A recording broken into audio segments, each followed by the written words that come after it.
On the final. This is Danny Rosen. This is The Stranger. Recently, same issue of Fruit of Pulp that Jennifer's. Danny Rosen, The Stranger. Back in the day when you couldn't tell if the sky was falling, or was it just another piece of the goddamn ceiling, we drank shots in the lounge with The Stranger. Then drove into the city and left him on the corner where burning wires twisted lines that crowded in until we could hardly breathe. The planet turned a cheek, went along with all the spin. We spun on Mustang bikes with baseball cards clipped to the spokes into the far precincts we'd been warned against. Where else to sit and drink those stolen beers? At least we had that pedaling.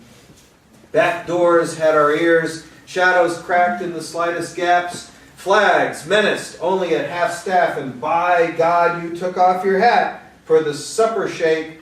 No one could fake a cherry pie. And why not just go for a drive? Officer Clem was a child's friend. Mr. Commissioner was utterly straight, hard-headed, and very lucky. That time I beamed him square from left field.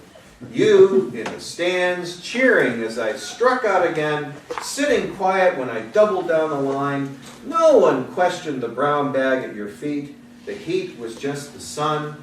And when the dam broke, everyone was shocked.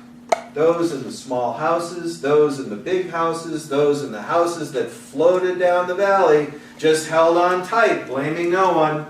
In an attic window, bobbing up and down, dazed and looking out, photographed and framed, edge blurred and grim, the stranger who one day had pushed open the doors and bought one for the house, no questions asked. Just like the country in those days, we drank our shots and ate the glass.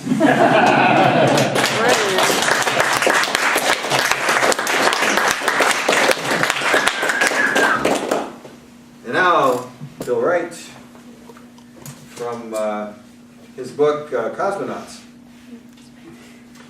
Retirement for Yuri Gagarin. Or Yuri Gagarin, sorry. Jeez, sorry. I want to read this poem because I was looking over Bill's stuff and I was like, oh, this just brings back all these memories when I was a kid. And, you know, the Gemini flights, and I was in elementary school, and they let me get out of class and sit in front of a TV and watch the Gemini flights, you know. And I was obsessed. I was obsessed with astronauts. Retirement for Yuri Gagarin, if I can read the title.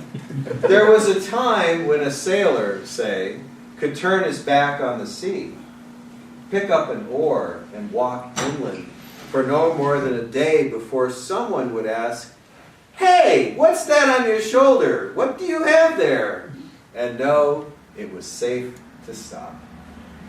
Television has made everything famous, and it's just a dream in a state-owned apartment in this giant city to wake up one morning and take this old helmet out into the country, far enough to use as a bucket, a fish bowl, a planter, the sufficient and empty head of some small farm's tired scarecrow.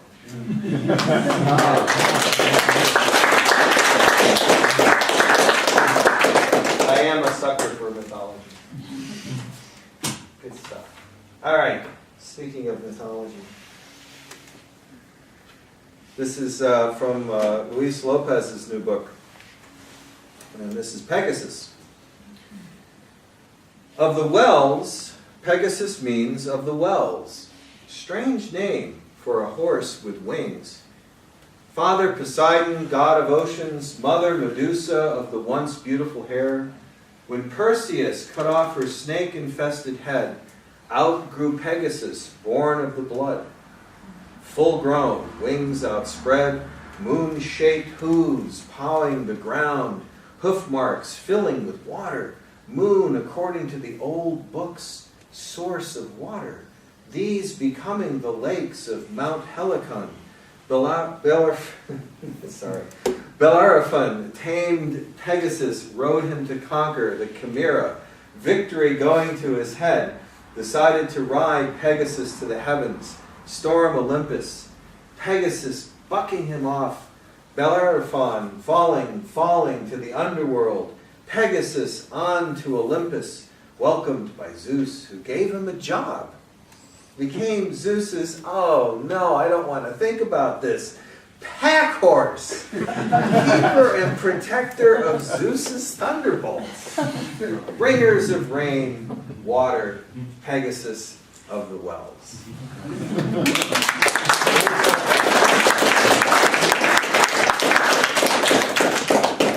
Okay. So this is T.J. Gerlach, and so this is a kind of prose poem, prose piece. Let's see, I want to make sure it's there. And this has been a rough year.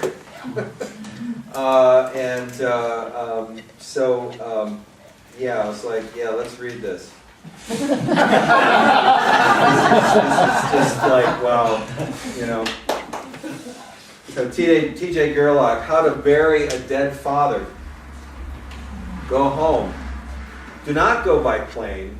Go by bus, or even better, train.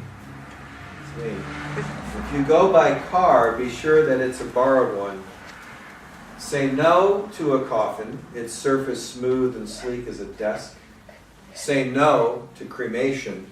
Dead fathers don't burn. Burial at sea is not an option. Dead fathers are friends of the tides. Sleep in your old room. Have either A, thoughts about how little it things have changed, or B, how much it things have changed.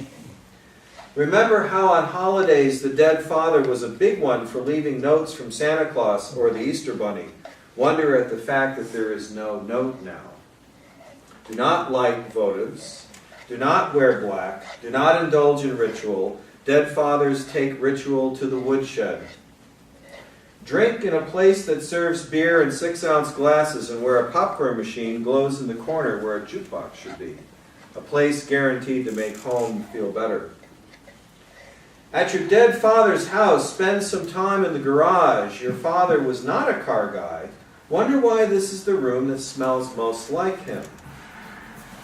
Catalog the things in the dead father's medicine cabinet that you don't even know they made anymore. Roll-on deodorant, safety blades, Brill cream, talcum powder, English leather cologne.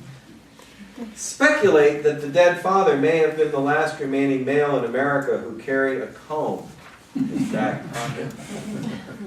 Marvel at how much was left behind by the dead father of the dead father that never was. The hand-carved briar of the dead father who would have smoked a pipe.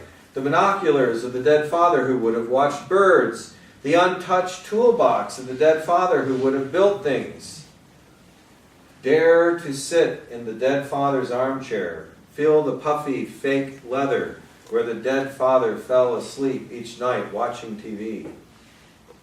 Recall the dead father's chest, the skin blue and waxy, almost hairless, the scar about which you never asked him and about which he never offered.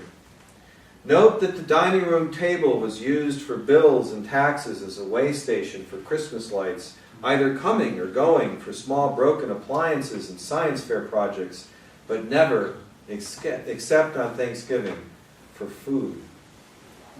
Think how the dead father had nothing to be unhappy about and yet was never really happy. Think about how the dead father was kind, but it was kindness that was in reality selfish. Calculate the ratio between death and love. Do we feel one more of when we feel more of the other? Or is it more complicated than that? It's more complicated than that. Get back on the bus, or train, or back into the borrowed car. Think about how you will never hear the dead father's voice again, except in your own. T.J. Gerlach.